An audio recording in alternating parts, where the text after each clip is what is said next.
اردو کا کلمہ ہے، اردو، سندھی، بلوچی، پختون سارے اس کلمے کو استعمال کرتے ہیں، بہتر، بھلائی کے معنوں میں۔ لکانا خیرن تو یقیناً ہوتا بہتر، کے لیے ترجمہ کیجئے جملہ نہیں بنے گا۔ لیکن لہم اس کے بعد جو آ رہا ہے، اب اس کو دیکھیے، یہ بھی لا جمع ہم سے مل کر بنا۔ لام تعلیل کے لیے کے معنی یہاں کیجئے، اور ہم ان سب کے، لہم ان سب کے لیے۔ یہاں اب یقیناً کا ترجمہ کر کے دیکھ لیں، جملہ نہیں بنے گا، اردو ادب کا نیٹ ورک اسے قبول ہی نہیں کرے گا۔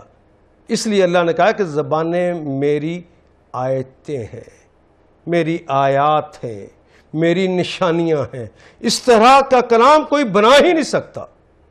حضرات یہ بات ذہن میں رکھیے کہ وہ زبان انگریزی ہو، فرانسیسی اور فارسی ہو، وہ عربی مبین ہو یا عبرانی اور سریانی ہو، یہ ساری کی ساری زبانیں کس کی بنائی ہوئی ہیں؟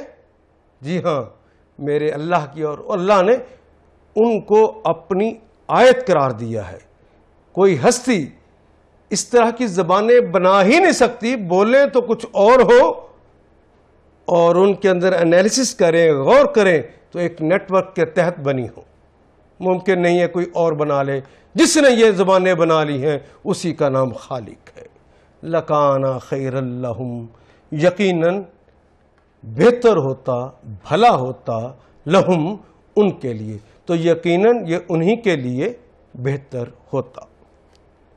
واللہ، واللہ وہ ہماری زبان کا کلمہ اللہ ہم استعمال کرتے ہیں، واللہ اور اللہ تعالی ہے، غفور مغفرت فرمانے والے، رحیم فعیل کے وزن پہ آنے کی وجہ سے کیا ترجمہ کریں گے؟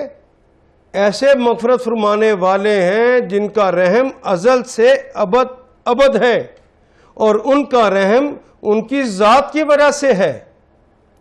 واللہ غفور الرحیم، اور اللہ تعالیٰ مغفرت فرمانے والے رحیم ہے۔ یہ ترجمہ، رحیم کا ترجمہ میں نے اس لیے رحیم ہی کر دیا کہ ہماری زبان تو عاجز ہے، اس کے لیے تو دو جملے باقاعدہ کہنے پڑتے ہیں کہ ایسی ہستی جس کا رحم ازل سے ابد ابد ہو، اور جس کا رحم اس کی ذات کی وجہ سے ہو، کسی اور کی وجہ سے نہ ہو۔ یہ صرف ان کی ذاتی ہے رحیم ہونا، کوئی اس کا اہل ہو یا نہ ہو وہ اس پر بھی رحم فرماتے۔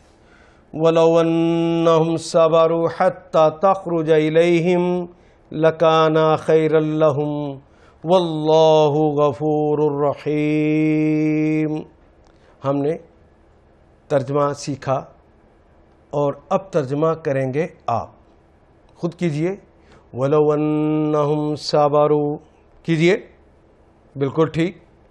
وَلَوْ أَنَّهُمْ صَبَرُوا، اور اگر بے شک وہ سب لوگ انتظار کرتے، حَتَّى تَخْرُجَ إِلَيْهِمْ، یہاں تک کہ آپ خود باہر تشریف لے آتے ان کی طرف، لَكَانَ خَيْرًا لَهُمْ، تو یقیناً یہ انہی کے لیے بہتر ہوتا۔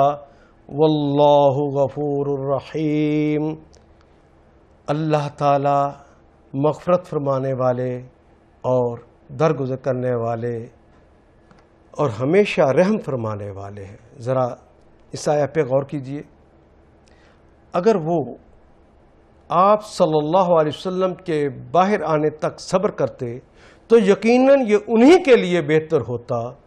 اللہ درگزر کرنے اور ہمیشہ رحم فرمانے والے ہیں۔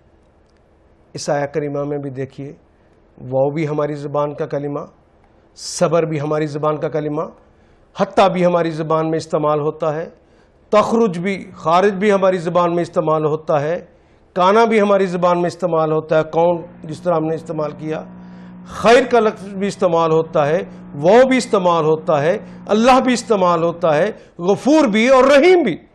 کتنے کلمات ہیں جو ہماری ہی زبان کے، باقی کیا رہ گیا؟ لو اور انہم 1.5 میں سے، الیہم 1.5 میں سے، لہم پھر 1.5 میں سے، یہ تو اتنی دفعہ آ چکے ہیں اب انہیں یاد کرنے کی ضرورت ہی نہیں رہے گی۔ کس قدر سچ فرمایا میرے اللہ نے کہ ہم نے تمہارے لیے آسان کر دیا ہے۔ جس کو اللہ آسان فرما دے، کیا وہ کبھی مشکل ہو سکتا؟